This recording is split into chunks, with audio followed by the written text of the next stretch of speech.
नमस्कार, good evening. कैसे हो सभी लोग।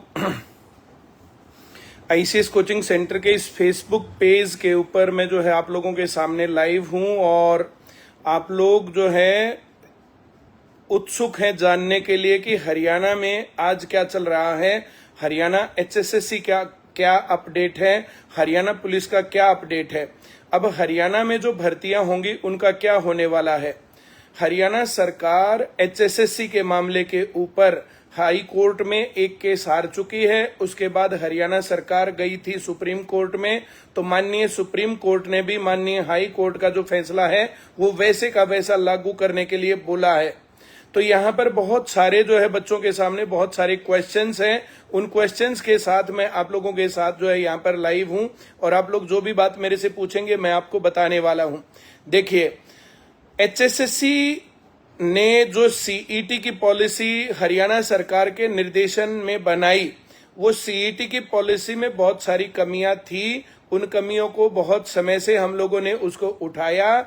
जो सीईटी क्वालिफाइंग वाला मामला था, सीईटी क्वालिफाइंग की मांग ना मान करके 4 गुना वाला जो मसला इन्होंने डाला, उसके कारण भर्तियां लटकी रही और इसी के कारण से हरियाणा के युवाओं ने बीजेपी को सबक सिखाने के लिए कांग्रेस को वोट डाला। ये क्लियर कट कहानी है।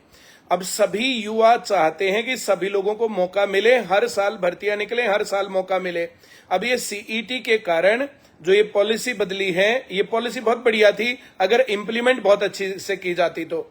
ये बहुत अच्छा काम था। बार बार बच्चों को बहुत सारे पैसे नहीं भरने पड़ते, एक ही बार फॉर्म भर के एक ही बार फीस देकर के बढ़िया काम था। लेकिन इसको इंप्लीमेंट गलत तरीके से कर दिया। सीईटी का एग्जाम बहुत बढ़िया था अगर ये क्वालिफाइंग होता, सब लोगों को आगे एग्जाम में बैठने का मौका मिलता तो फिर इसमें दिक्कत थी ही नहीं। क्वालिफाइंग का जो है ना करने के कारण 4 गुना लोगों को बिठाने के कारण कैटेगरी वाइज इसके अंदर जो है बहुत सारी गड़बड़ हुई और उन गड़बड़ों के कारण ही फिर जो ये सब चीजें हैं। माननीय हाई कोर्ट ने, माननीय सुप्रीम कोर्ट ने इसके ऊपर जो हरियाणा सरकार को बोला है कि भाई जो है आपने जो पॉलिसी बनाई है उन पॉलिसियों के अनुसार आप इस काम को सही से करिए। अब जो है जैसे मेरी बात सीएम साहब से जो ये लोकसभा का चुनाव है उससे पहले बात भी हुई थी और लोकसभा चुनाव के बाद भी बात हुई थी और आज भी बातचीत हुई है। इन बातों के अंदर हम लोगों को जो है जो उन्होंने आश्वासन दिया वो ये दिया है कि सभी लोगों को पेपर देने का मौका मिलेगा। सीईटी या तो खत्म होगा और या तो क्वालिफाइंग होगा और नहीं तो नया सीईटी होगा जिसके अंदर सभी लोगों को मौका दिया जाएगा। देखिए, ये बात जो है किस प्रकार से कहनी चाहिए, किन शब्दों में कहनी चाहिए, एक टीचर को साफ साफ बोलना चाहिए, मुझे ऐसा लगता है। हरियाणा पुलिस में सबको मौका दिया जाना चाहिए। जितने लोगों को हरियाणा सरकार हरियाणा पुलिस में हरियाणा सीईटी ग्रुप सी में ग्रुप डी की और भर्तियां निकाल करके उसमें जितने लोगों को मौका देगी उतने लोग बीजेपी को वोट देंगे और जितने लोगों को मौका नहीं देंगे तो वे लोग क्यों वोट देंगे। लगातार ये भर्ती लगातार जारी, इस बात के ऊपर विवाद और ये बहुत लंबे समय से कोर्ट के कारण जो भर्तियां लंबित है। 1-2 दिन में जो कह रहे हैं कि ग्रुप डी का रिजल्ट आ जाएगा फाइनल, 1-2 दिन के अंदर कह रहे हैं टीजीटी का रिजल्ट आ जाएगा फाइनल, ये अच्छी खबर है। और अच्छी खबर जो है सीएम साहब ने जो है वायदा किया है, हर बार बोला है कि सभी लोगों को पेपर देने का मौका दिया जाएगा। अभी इस बात को मैं अब साफ साफ और क्या बोलूं, इसके अंदर किसी ने पहले सीईटी दे रखा है या सीईटी नहीं दे रखा है, सभी का मतलब सभी होता है। जिन लोगों की उम्र है हरियाणा पुलिस का एग्जाम देने के लिए तो वो हरियाणा पुलिस के अंदर सभी लोगों को ये मौका मिलेगा। और मेरी डिमांड तो ये है कि हरियाणा पुलिस के अंदर 3 साल की छूट देनी चाहिए, क्योंकि पिछले 3-4 साल से भर्ती नहीं हुई है और जो पहले भर्ती हुई थी तो वो भी 2018 में निकाली गई थी। 2018 की भर्ती थी, एक बार पेपर लीक हुआ, कैंसल हुआ, फिर से पेपर लीक हुआ, फिर कैंसल हुआ, फिर तीसरी बार पेपर हुआ, उस भर्ती के ऊपर फिर केस हुआ, वो भर्ती वहां पर लगी। 18 में भर्ती लगी थी, निकली थी वो, 22 में जाके आधे लोग लगे, कुछ लोग फिर 23 में लगे, कुछ लोग तो कल परसों भी लगे हैं। तो हरियाणा पुलिस में जो वो भर्ती पूरी हुई है 2018 से 2024 में, बीच में कोविड की महामारी भी आ गई थी, गड़बड़ हो गई थी। मुझे ये पूरा यकीन है कि ये वीडियो जो है अधिकारियों तक जाएगा, अधिकारी लोग भी इस वीडियो को देखेंगे। तो मेरी मांग ये है कि हरियाणा पुलिस में सभी लोगों को मौका दिया जाए, उसको सीईटी से बाहर किया जाए। और ऐसा ही मुख्यमंत्री जी ने मुझे वायदा भी किया था, उन्होंने कहा है कि हाँ ऐसा ही करेंगे। अब कोई जो है कानूनी दाव पेच क्या है, क्या अड़चन है, क्या नहीं है, उसके ऊपर ये लोग क्या कर रहे हैं क्या नहीं कर रहे हैं उसका मुझे नहीं पता, और ये अनाउंस करने में इतनी देरी क्यों कर रहे हैं वो मुझे नहीं पता। लेकिन इनका कहना, जो मेरे पास खबर है वो ये है कि एक जो है सभी लोगों को फॉर्म भरने का मौका दिया जाएगा।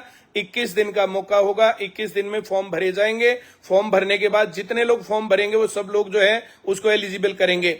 हरियाणा पुलिस में जो भी बच्चे हैं सबको मौका मिले, और 3 साल की कम से कम छूट मिलनी चाहिए, और 5 साल की छूट मिल जाए तो बल्ले बल्ले हरियाणा पुलिस में।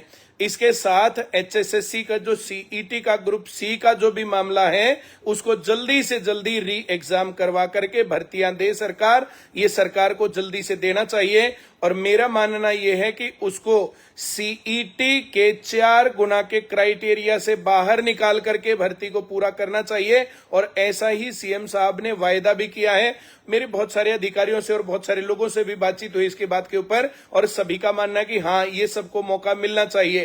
भाई सबको मौका क्यों ना दिया जाए? सीईटी की पॉलिसी में गड़बड़ है, उस गड़बड़ के चलते बच्चे क्या वो करें।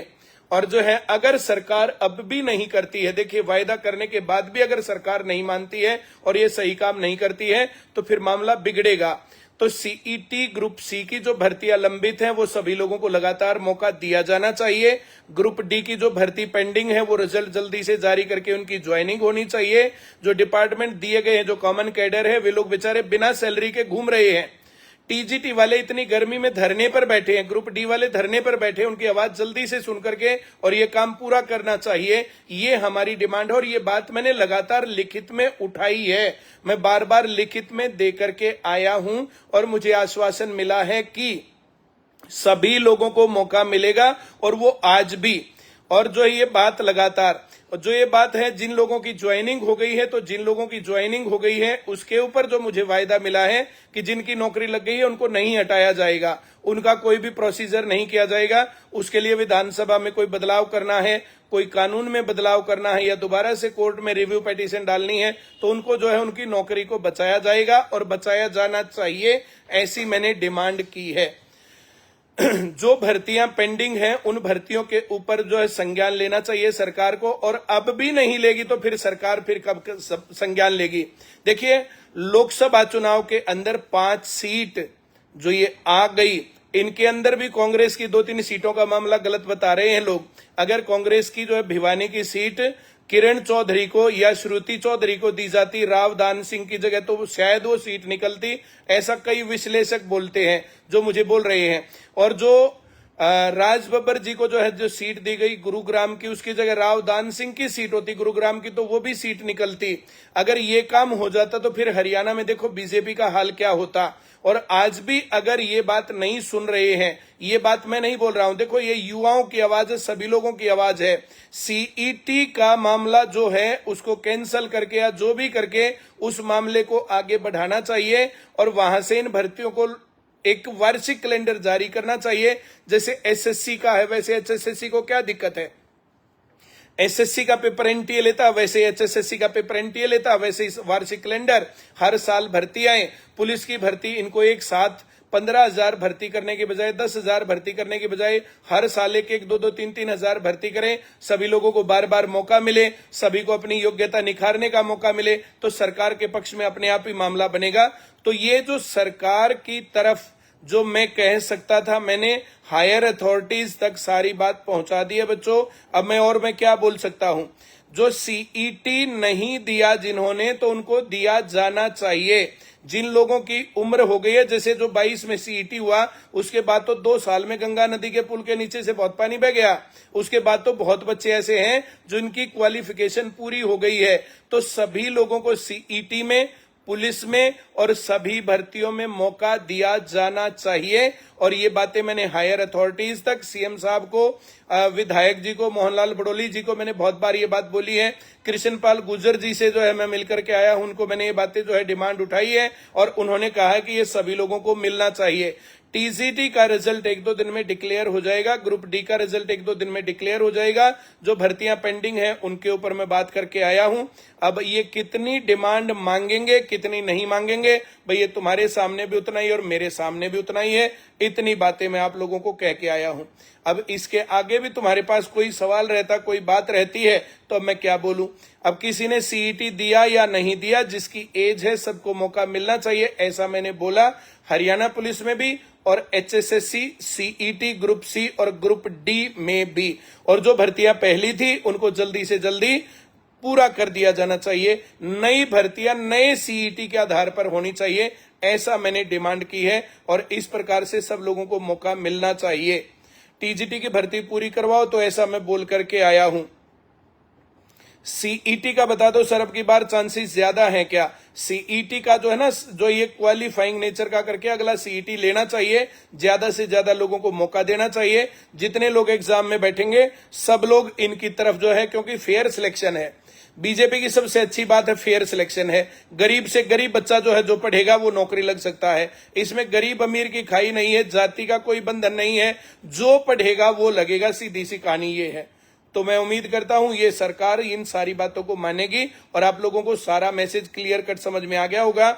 बहुत सारे यूट्यूबर खाली हैं, उनके पास कोई काम नहीं है, वे बच्चों को 24 घंटे नेगेटिव करते रहते हैं। ऐसे नेगेटिव लोगों से बच करके और अपनी पढ़ाई जारी रखना। बहुत लोग बोला हम डिप्रेशन में आ गए। भाई साहब, तुम्हारे पास डिप्रेशन में आने का टाइम कहाँ है? तुम लोगों ने ट्रिग्नोमेट्री नहीं की, तुम लोगों ने अलजेब्रा नहीं किया, तुम लोगों ने मेंसुरेशन नहीं किया, तुम लोगों ने टाइम वर्क का चैप्टर नहीं किया। अरे मैथ करोगे तो डिप्रेशन कहां से आएगा? अब जब मैथ का चैप्टर पूरा होता है ना, तो राजा जैसी फीलिंग होती है। एक सवाल जब जो है ना पूरा होता है तो ये होता है जैसे दुश्मन की सेना के अंदर एक सैनिक जो है ढेर कर दिया। जैसे राम और रावण की हम लोग तो लड़ाई देखते थे, और तो हमने भगवान की दया से कभी लड़ाई देखी नहीं। तो राम और रावण की लड़ाई में जब राम की सेना के लोग रावण के किसी आदमी को, सैनिक को मारते थे तो हमें प्राउड फील होता था। वैसे एक सवाल करने के बाद वैसा फील होता है। तो तुम्हारे पास ये सब चीजों का टाइम कहां से है? ये चौंचले छोड़ो और पढ़ते जाओ। और लगातार जो है, जैसे देखो हम लोग लगातार पढ़ा रहे हैं। अब क्रैश कोर्स भी चल रहा है, वैसे भी चल रहा है। पढ़ाई में अगर कमजोर हो, शुरुआती दौर में, और सेंटर में आकर के पढ़ना चाहिए। अगर पढ़ाई पेपर के लेवल पर पहुंची हुई है तो क्रैश कोर्स में रिवाइज करना चाहिए। बाकी भाई तुम लोग सभी समझदार हो और मैं इस पर क्या बोलूं, इतनी ही बातें हैं। थैंक यू वेरी मच भाई। फिर से कोई बात होगी तो फिर से मैं तुम्हारे साथ ला आऊंगा, बातचीत करूंगा।